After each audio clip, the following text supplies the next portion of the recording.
Bismillahirrahmanirrahim. Assalamualaikum warahmatullahi wabarakatuh. Baik anak-anak, kita mulai pelajaran kita melanjutkan materi yang kemarin, yakni tentang toharoh atau bersuci. Pada materi ini, kalian akan dituntut untuk mampu memahami pengertian hadas, macam-macam hadas, kemudian cara mensucikan hadas kecil dan hadas besar. Perlu kalian ketahui, agama kita, agama Islam, memandang sangat penting sekali tentang kesucian atau kebersihan. Maka kita sebagai umat Muslim atau umat Islam wajib hukumnya mensucikan diri kita terlebih dahulu sebelum kita menghadap kepada Allah. Karena toharoh ini penting sebagai syarat diterimanya ibadah maghdoh. Baik anak-anak, pada peta konsep ini secara umum kalian akan tahu mengenai hadas kecil dan hadas besar. Namun pada intinya di sini hadas kecil di situ dijelaskan bahwa untuk mensucikan hadas kecil hanya dengan berwudu. Namun untuk hadas besar maka cara mensucikannya maka harus dengan mandi wajib. Untuk pengertian toharoh sendiri, kemarin sudah kalian pelajari. Toharoh artinya bersuci dari najis dan bersuci dari hadas. Ingat, najis itu adalah kotoran yang menjadi sebab terhalangnya seseorang untuk beribadah kepada Allah. Najis berkaitan dengan kotoran. Contoh kemarin ada najis ringan atau bisa disebut najis mukhafafa, ada najis sedang, ada najis berat. Dan cara mensucikannya juga kemarin, insya Allah kalian pasti ingat. Kemudian hadas adalah keadaan tidak suci pada diri seseorang muslim yang menyebabkan ia tidak boleh sholat, tidak boleh tawaf, dan tidak boleh ibadah yang lain yang dia dalam keadaan tidak suci. Itu yang namanya hadas. Keadaan di mana dia tidak diperbolehkan untuk melakukan ibadah. Di sini dijelaskan bahwasanya hadas kecil itu disebabkan karena 4 hal yang menyebabkan mereka harus berwudu. 1. Keluar sesuatu dari kubul dan dubur. Kubul itu adalah kemaluan, sedangkan dubur adalah tempat keluarnya kotoran. Nomor 2, hilang akal. Contohnya tidur. Kemudian 3, bersentuhan kulit antara laki-laki dan perempuan yang bukan muhrim. Dan yang keempat, menyentuh kubul atau kemaluan dan dubur dengan telapak tangan. Cara mensucikan hadas kecil dengan berwudu. Apabila tidak ada air atau karena sesuatu hal, maka bisa dengan tayamum. Yang selanjutnya adalah hadas besar.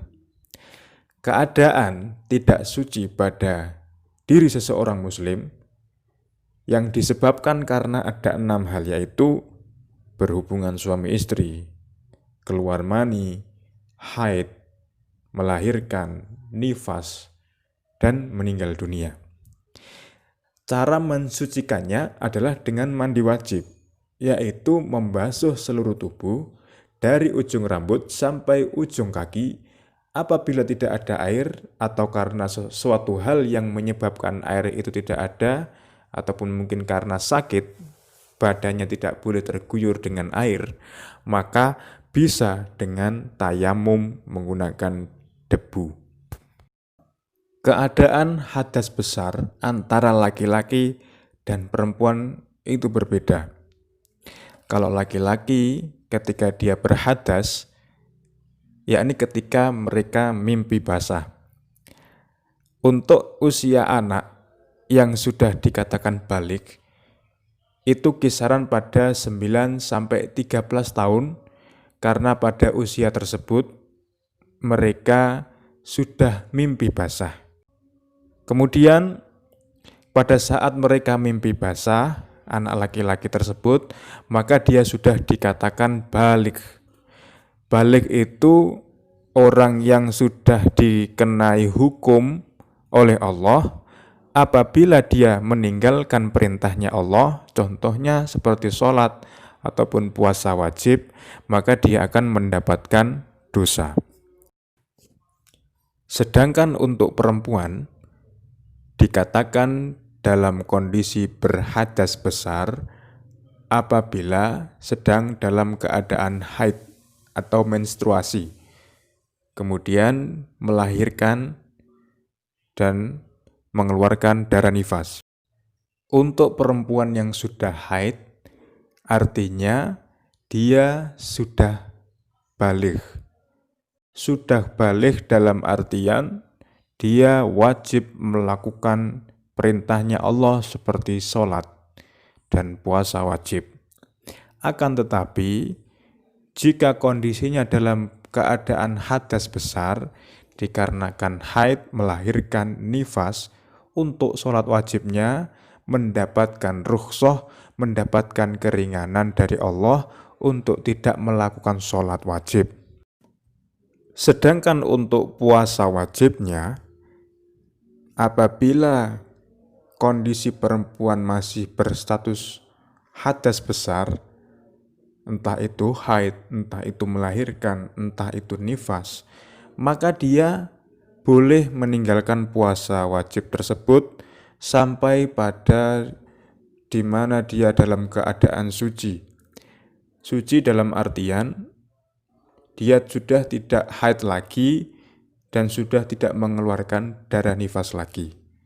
Artinya perempuan wajib mengqadha puasa wajib tersebut. Mengqadha dalam arti mengganti puasa pada hari-hari yang lain pada saat dia sudah suci. Untuk perempuan, yang dimaksud dengan haid atau menstruasi yaitu darah yang keluar pada perempuan saat kondisi sehat. Adapun ciri-ciri secara umum adalah kental, hangat, baunya kurang sedap, hitam, merah tua, kemudian berangsur-angsur keluarnya menjadi semakin bening. Kalau kalian sudah mengalami haid, maka bersyukurlah. Itu artinya organ-organ kewanitaan kalian sudah berfungsi secara normal. Kapan perempuan mengalami haid? Sebagian perempuan ada yang sudah mengalami haid saat mulai umur 9 tahun. Namun rata-rata mereka mengalaminya pada usia belasan tahun. Kemudian, berapa lama masa haid tersebut? Masa haid minimal adalah sehari semalam, biasanya 6 atau 7 hari, dan paling lama adalah 15 hari. Kalau selama 15 hari darah masih terus keluar, maka darah itu merupakan darah istihadhah atau darah penyakit. Apabila kalian ada yang mengalami kondisi ini, segeralah berkonsultasi dengan dokter. Perlu kalian ketahui anak-anak, bahwa perempuan yang sedang dalam keadaan haid, dalam keadaan melahirkan, dan dalam keadaan nifas, maka mereka tidak boleh melaksanakan sholat, melaksanakan puasa, membaca dan menyentuh atau memegang Al-Quran, tawaf, berdiam diri di masjid atau iktikaf, berhubungan suami istri, dan cerai dari suami. Selanjutnya yang dialami oleh perempuan yakni mengeluarkan darah nifas. Darah nifas yaitu darah yang keluar sesudah melahirkan, setelah kosongnya rahim dari kehamilan, meskipun hanya segumpal darah. Sedikit atau banyaknya darah nifas juga bervariasi. Ada yang hanya 1 tetes, keluar sehari atau 2 hari. Rata-rata perempuan mengeluarkan darah nifas selama 40-an hari dan paling lama 60 hari. Adapun cara mandi wajib untuk perempuan yang nifas sama sebagaimana mandinya haid. Kemudian yang terakhir yang dialami oleh perempuan yaitu mengeluarkan darah istihadhah. Darah istihadhah adalah darah yang keluar tidak pada hari-hari haid dan nifas karena suatu penyakit. Darah istihadhah ada 4 macam, yaitu 1. Keluar kurang dari masa haid. 2. Keluar lebih dari masa haid. 3. Keluar sebelum usia haid atau setelah masa menopause. Masa menopause adalah masa berakhirnya siklus menstruasi secara alami yang biasanya terjadi saat wanita memasuki usia 45 hingga 55 tahun. Yang keempat, keluar lebih lama dari maksimal masa nifas. Kemudian seseorang perempuan yang mengeluarkan darah istihadhah, mereka tetap harus melaksanakan kewajiban sholat dan puasa. Apabila hendak sholat, maka bersihkan darah itu, pakailah pembalut, kemudian ambillah air wudhu. Baik anak-anak, untuk materi minggu ini cukup sampai di sini saja. Jika ada sesuatu yang perlu ditanyakan atau kurang jelas, bisa langsung ditanyakan ke Pak Zaki lewat e-chat ataupun lewat WhatsApp. Dan untuk minggu depannya disiapkan dan dibaca di rumah bagaimana cara toharo sebelum saya jelaskan dengan video lagi. Bagaimana cara toharo, caranya toharo dengan mandi wajib, dengan wudhu, kemudian dengan tayamum. Cukup sekian dari saya, kurang lebihnya mohon maaf. Wassalamualaikum warahmatullahi wabarakatuh.